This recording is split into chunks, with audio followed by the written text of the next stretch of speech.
Hey students, how you doing? Welcome back. We're going to do chapter 2, learning in chemistry about the properties of matter. So we're going to learning in this chapter, we're going to be learning about the properties of matter and how they change.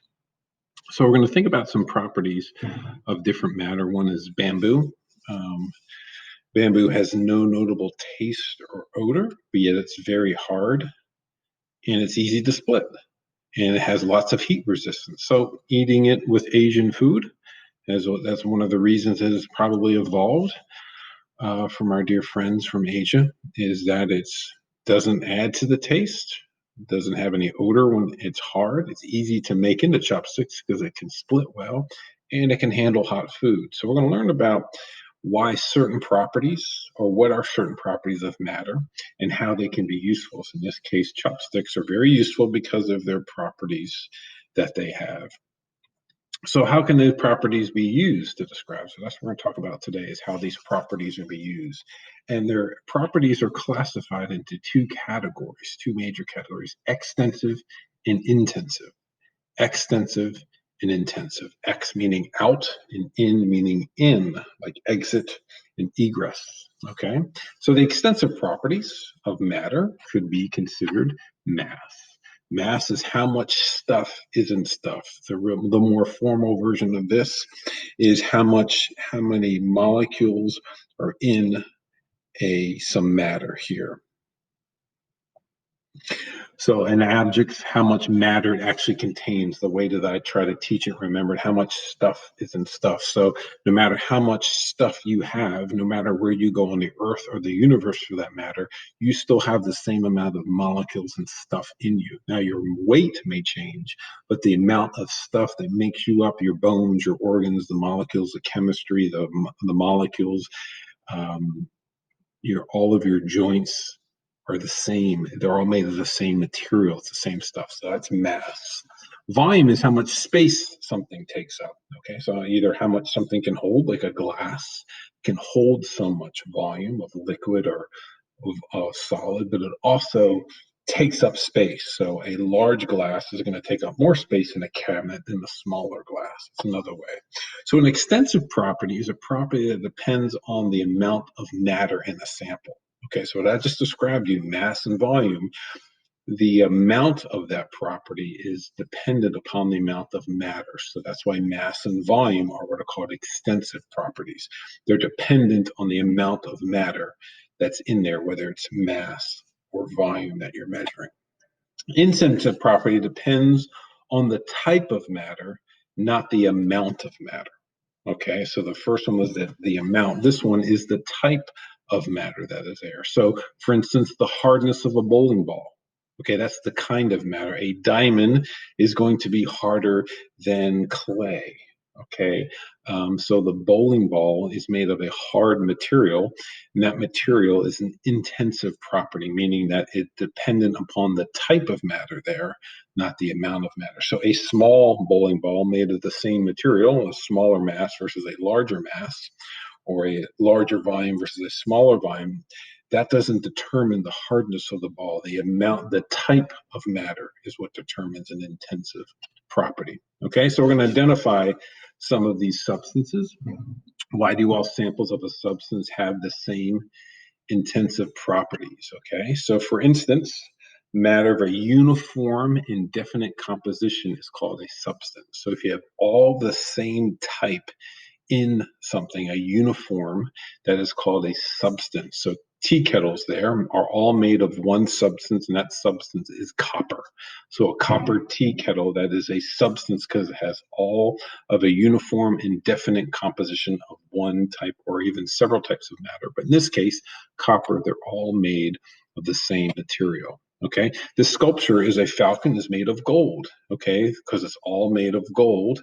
It has millions and billions of gold atoms in it. It is a substance. So a substance is made of one uniform type of matter.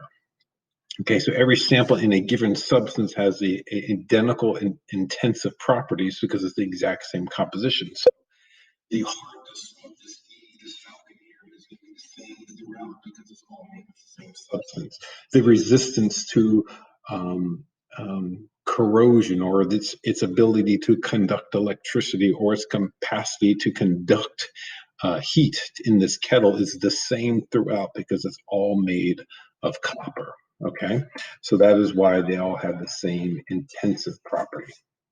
Now we talked about extensive properties and intensive properties. Now we're going to talk about a physical property. A physical property is a quality or a condition of a substance that can be observed or measured without changing its composition. So it's a quality or a condition that can be observed and measured without destroying or changing that composition. So hardness is one we talked about before, whether a rock or a mineral will scratch a piece of glass or a nail or scratch your fingers. That's called a hardness test. It doesn't destroy or change the substance of the composition. Color, okay? Color is what is the color? It's a quality, it's a physical property. Conductivity, does it conduct energy, whether it's heat? Does it conduct heat? Does it feel warm when you apply heat to it? Does it conduct electricity? Malleability is the ability for a metal to be smashed into sheets, or much like copper and aluminum can be smashed into sheets, hammered into sheets. Those are some examples of physical property. I can take a hammer to copper, or I can take a hammer to aluminum, and I can smash it into a sheet, but it still keeps its aluminum property. It doesn't destroy it or change the composition at all. Okay, so here's some physical properties. Things like neon and oxygen are colorless gases, but chlorine gas has a greenish color. Okay, ethanol has a colorless gas. Bromine is a reddish to brownish liquid. Okay, its state is a liquid. Sulfur is a solid that is yellow. Gold is a solid that's yellowish. Okay, and then these are these other physical properties. It's melting point. It can be measured. So these are melting points that can be measured, but doesn't change the composition. It may change the state. When it melts, it's going to go from a solid to a liquid state, but it hasn't changed the composition. Same with the boiling point. The boiling point is at the state at which a liquid goes to a gas, into the vapor state. So it doesn't change the composition of. So these are physical properties. They can be measured in some way. They might be a qualitative measurement here, okay, qualitative measure, or there might be a quantitative measurement there. Okay, so we just briefly talked about the states of matter. If you know these, you've studied them before. And the three states of matter are solid, liquid, and gas. So solid, think of structure. It's an organized structure. Solids have a form that has a definite shape and a definite volume. So I can take this quartz crystal here and I can move it from one place to the other. I can put it in my car. I can put it in my bag. I can put it on top of my head. It still stays the same shape. It still has the same volume. Okay, and that's not so much with liquid. Liquid does have some organized, but it has an indefinite shape, meaning it'll take the shape of the container that it's in. So this liquid here takes the shape of this Erlenmeyer flask. But if I would put that into a beaker or to a coffee cup, it would take that shape. So liquids are organized, but they're not as organized as much as a solid would be. And then lastly, the gaseous. The gaseous form takes both the shape and volume of the container. So it fills up. So for instance, the liquid did not fill up the entire container here. It just filled up to how much could be there, how much it could fill, because it still had some organization in the molecular level. There were some, you can see some organization here, not as much as a solid, but a little bit organization. What a gas does is, because it's in constant motion, it fills the containers. Not only it takes its shape, but it takes its volume as well. It takes the shape and the volume as well. All right, so a vapor is a descriptive quality of the gaseous state of a substance, and is generally a liquid liquid or solid at room temperature as water. So when water is when water is liquid at room temperature, but if you bring that to heat that up, it'll go and transfer into a vapor state. So that's called a gaseous state. So that's what a vapor is. So like fog is a gaseous state. Dry ice is a vapor state. So that it'll change to the gaseous state at room temperature. All right, so what are some others? So we talked about some physical changes. So far we've talked about extensive and intensive properties. We talked about physical properties, things that can be measured or observe without changing the composition. Now we're going to talk about actually changing things. So different types of changes we're going to talk about. And one is a physical change, okay?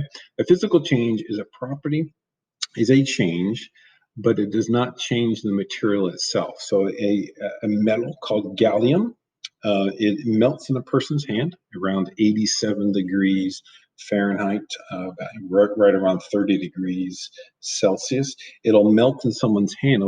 It'll change shape, but the composition of the material does not change. So it's a physical change, but the composition remains the same.